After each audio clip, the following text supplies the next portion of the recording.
كل مشاكلنا الداخلية ومشاكل الإطار أو بغداد مع الكرد أو السنة سببها واحد. هالشبثة هذا لو يقعد راحة والله يريحنا ورؤوسنا ترتاح. كذوب، لعوب، مصلحتي،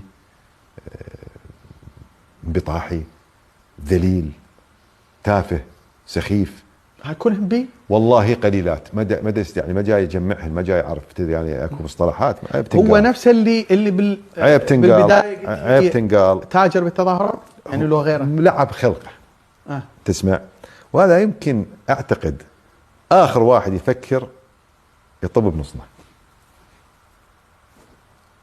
شلون اخر واحد؟ يعني اخر واحد تنمد له الايد، احنا مو قلنا باب العداء مسدود؟ اي هذا باستثناء. الوحيد هو هذا والله الوحيد باستثناء. مو كان هاكو شخص اخر وتصالحته؟ هجام بيوت، لا ما عندي مع شخص اخر. طيب. دحج اكو سقف للزعل وللعداء ممكن ان تقف عنده، بس اكو واحد يخرقها، يدعرك دعر يطلع بيك ذاك الصوب، ما يخلي خط رجعه. انت هسه لو مشكله بيناتنا ما يخالف، ماديه عشائريه، بس انك تسمسر، ما اريد احكي غير كلمه، تسمسر بالسنه بهذه الطريقه، لا، وتدعي الشرف. لا، مسمى السمسر